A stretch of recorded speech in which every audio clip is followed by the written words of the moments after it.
And welcome back to Coffee with the Wolves, presented by JJC Athletics. I'm Damian Dennis, and this week we're again talking track and field. Joining me is Coach Jeff DeGraw. Welcome back to the show. It's good to be back, especially today. Yeah, I mean, we technically had you on last week, but we recorded 2 weeks ago. So, Correct. the episode released while you're actively at Nationals. And then I think, the time the episode dropped last week, we had, a national champion crowned. Correct. Or Yes. about Yeah, that because time. if you put it out on Friday, on Thursday, we won the 4x8 again for the second consecutive year. So, yes. So let's just dive into it. The men's team finished third, women's fifth, crowned numerous national champions on both sides, and then also I don't even know how many All-American. So how are you feeling?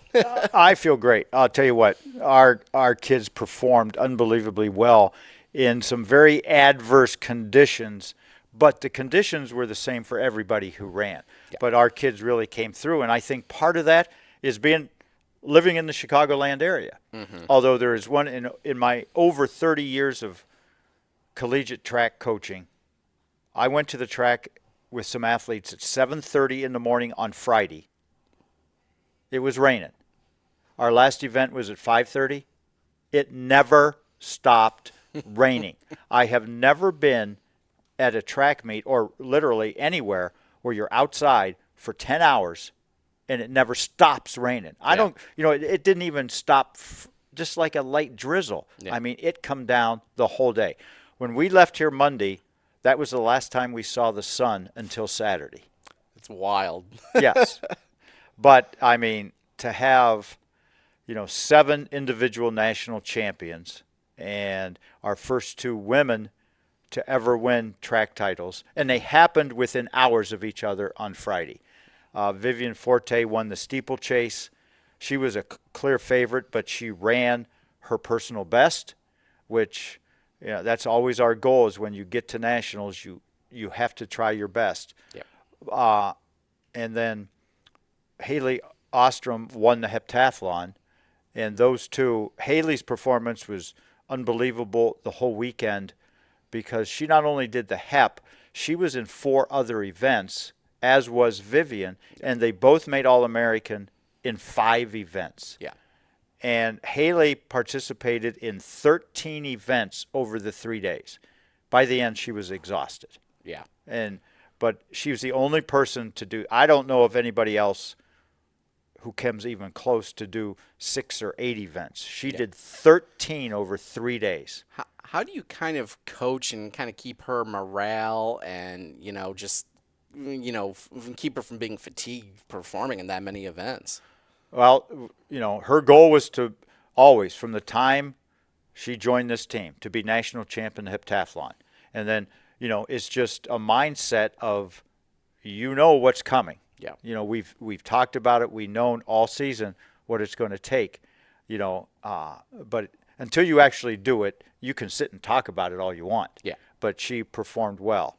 And then on the men's side, to win the 4x8, second year in a row, individual national titles are hard to win. Mm-hmm. And to win it 2 years in a row was absolutely fantastic. And I told the team, basically we had a huge lead coming in with time.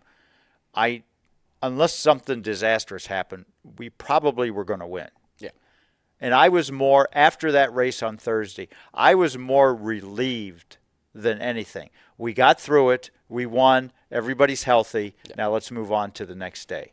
And then, what can I say that hasn't been already said about Nathan Sarletti? To win the 800, the 1500, and the 5,000. Yeah. I mean, that's just phenomenal. And, it wasn't even close in any of them. We went 1-2-5 in the 800. Yeah. I mean, that's 22 points, and that was absolutely huge at the time.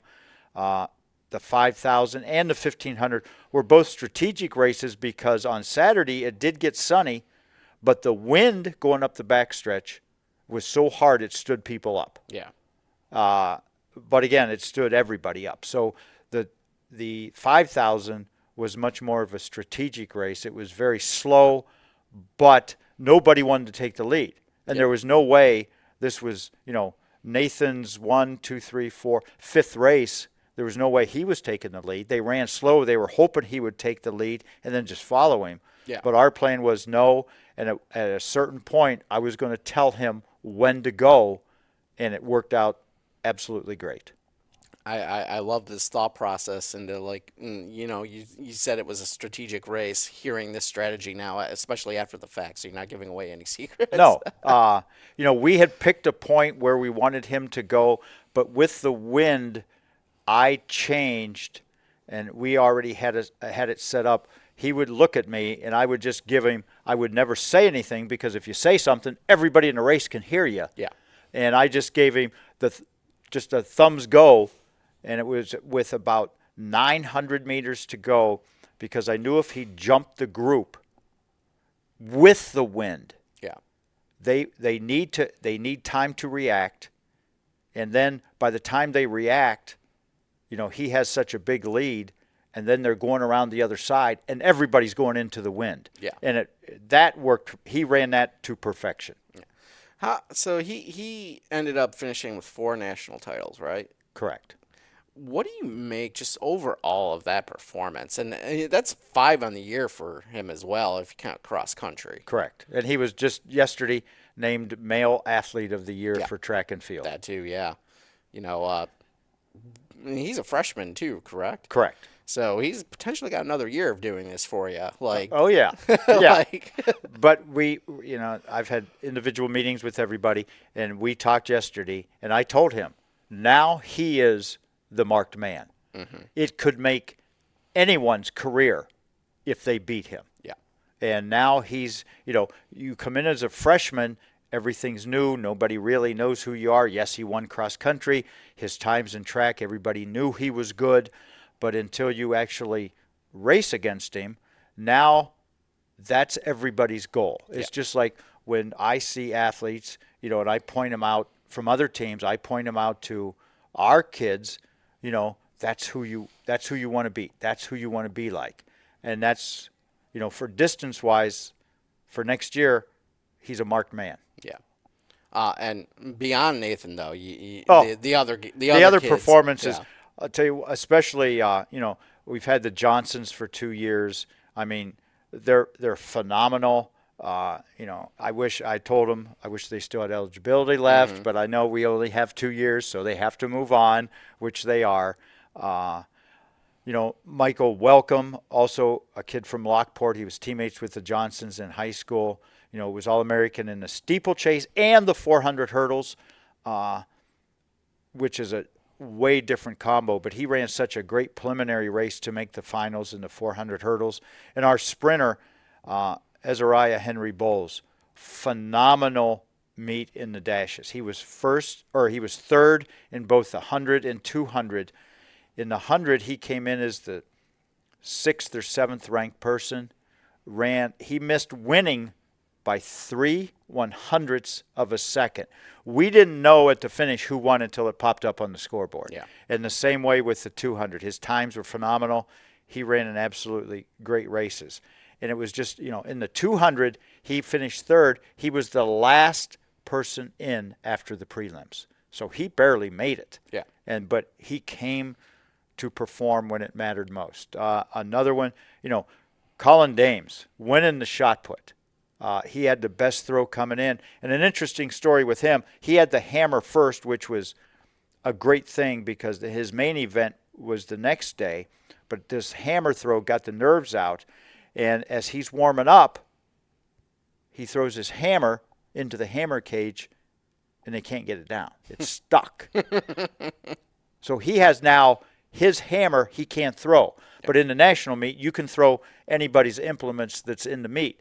So he found one that he threw, and then on his first throw, which was a decent throw, he steps out of the ring in the front half, which he never does, and it's a foul. So everything's going absolutely wrong. Yeah. And then all of a sudden, he gets it back together. He gets 5th place in the hammer. He came in, I think he was ranked 7th, made All-American, and that just propelled him to the next day winning the shot put. And then Jacob Matlock in the shot put came in ranked 12th in the country. finishes 7th in the shot put to make All-American and score valuable team points. And then in the discus, he was ranked 7th and finished 4th. Yeah. So it was just stuff like that that you absolutely love to see, that your athletes compete. I mean, we could sit here and do this show for an hour. Yeah. And I could talk about every athlete, about what they did. But with 21 different kids making All-American, and I'm going to receive, if you go, like the Johnsons were 4-time All-American. You know, I mentioned the women being 5-time. The Johnsons were 4. All these different people performing so well, I'll receive to give to the kids. And then in my office, and you've seen my office, I'm not going to have any room. I'll receive 51 All-American certificates to give out. Oof. So, and that is something that, you know, these kids will have for the rest of their life. Yeah. That's something I've heard you talk about numerous times between cross country and track, just making All-American and being able to put that, you know, I think you've mentioned before, on a resume, talking about it when you go for an interview or if you're getting recruited, any of that sort of thing. Yeah, it's so invaluable, and the lessons that they learned under the conditions, you know, and a lot of these, the majority of my kids, like Vivian Forte, who won the steeplechase, never ran at a state meet. Yeah. I don't think she ever was part of the team at Manuka. She ever participated in a sectional meet. But yet the opportunity to continue to run, and you don't know what you can achieve. I mean, that's why kids should never give up on their dream. I don't care what sport it is. But, you know, obviously I can only talk about my sport. But there are so many kids out there who have talent that they just don't know, and you're part of a great high school team, and you don't have that opportunity because entries in high school are limited, and all of a sudden you get to be a part of the team. You become important. It's, you know, you don't know what can happen, and these kids will have that experience for the rest of their lives. Yep, I agree with that. Well, quite a bit. Just using my own personal experience that we're not going to get into here, but you know. But Jeff, any other thoughts? Because we got Regan coming up. So for once, I have to rein you in a bit. But any parting thoughts here about this season? And she was Regan, who you're going to talk to. She was one I recruited her out of Plainfield South High School. I had to convince her to run. She didn't even know if she wanted to run in college, and she leaves here school record holder in the sprints and an 8-time All-American, which is, you know, and I could say that, like I said, stories about every kid that way. But a couple of people I would like to thank. First off, Greg Braun for all the support. You know, our president, Dr. Klein Numuo, he came to a meet. He always follows us on social media. The support there is phenomenal, but especially the parents. Yeah. The parents of these kids, we had so many parents make the trip to Utica, New York. And if it wasn't for them, you know, and they all have great sons and daughters. So I want to thank them personally for everything they've done for our program. Cool. Well, Jeff, I appreciate you taking the time to come here on Coffee with the Wolves. Last one of the year for you. And next up, we got Regan coming up. Okay, thanks. Next up here on Coffee with the Wolves, I'm joined by track athlete Regan. Hello. Hello. Can you pronounce your last name for everybody? It's Furmankiewicz. Yeah. So I was not going to try that. I was not going to attempt that. Okay, most people don't.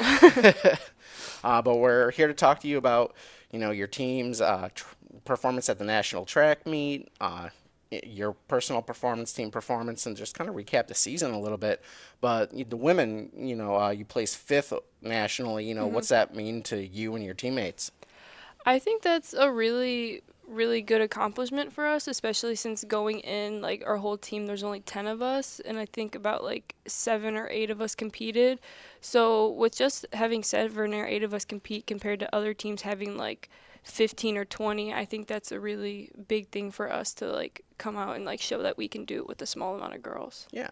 And just kind of overall, you know, a lot of All-American finishes, a couple national champions in there. What does that mean just again, kind of to you and your teammates, just to know you went in with such a small team, but then you performed at such a high level?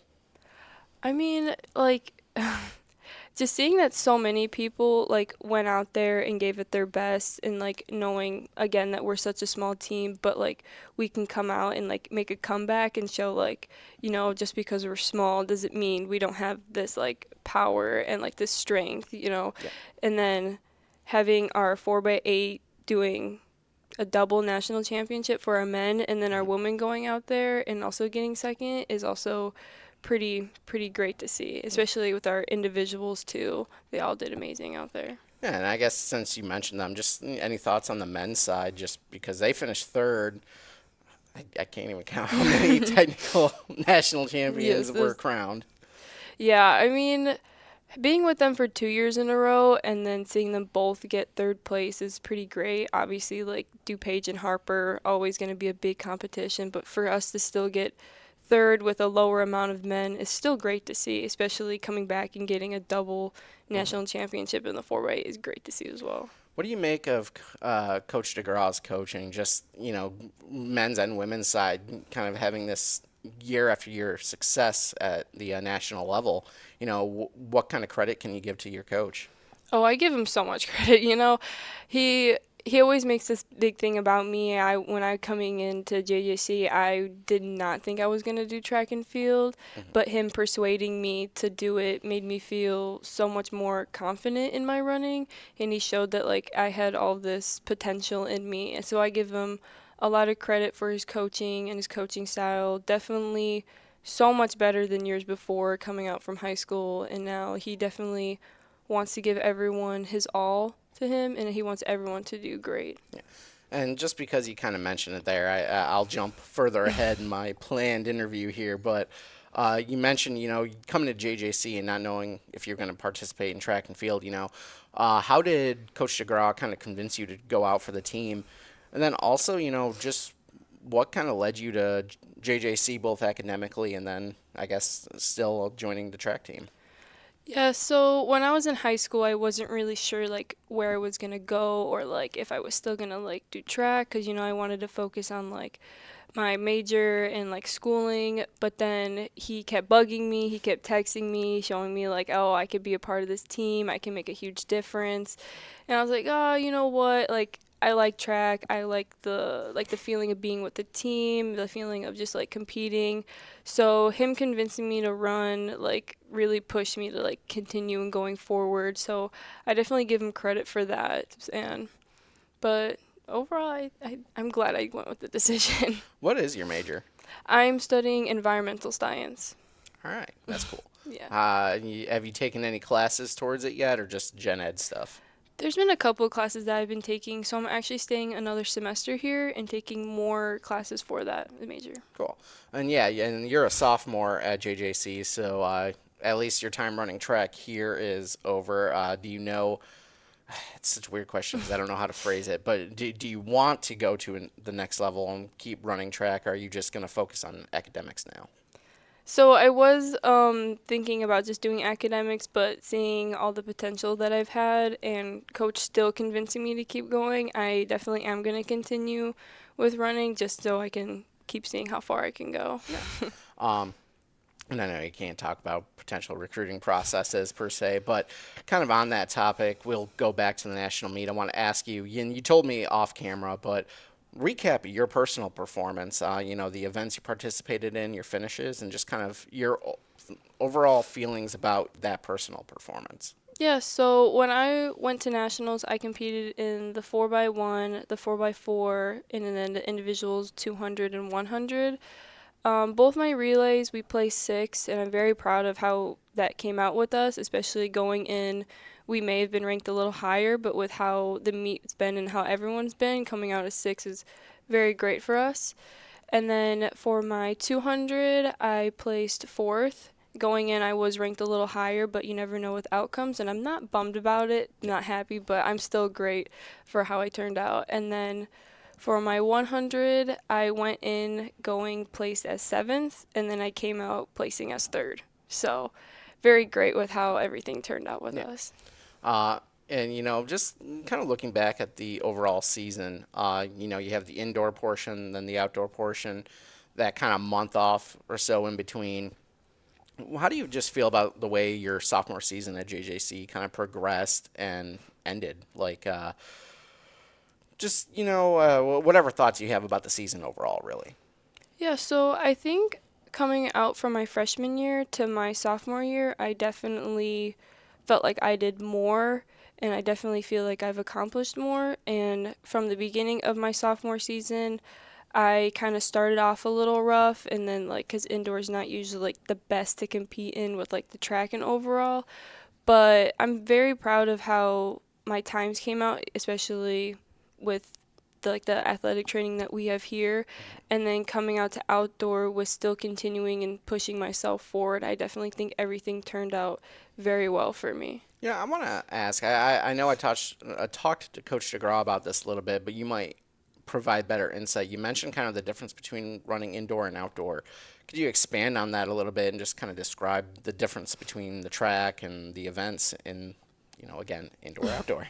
Yeah, so for indoor, I mainly would do like the 60 meters and the 200s and like the relays and the 400s. And it's definitely different running a two indoor from outdoor because you have like that double curve you have to run, Yeah. and it's it's a little more tighter. So it's definitely very different, but you can still get a lot going forward. If you can do really well indoor, you can do really great outdoor. And then for the 60 meters, it's not my best event because it's very short and you have to have a lot of build up for that.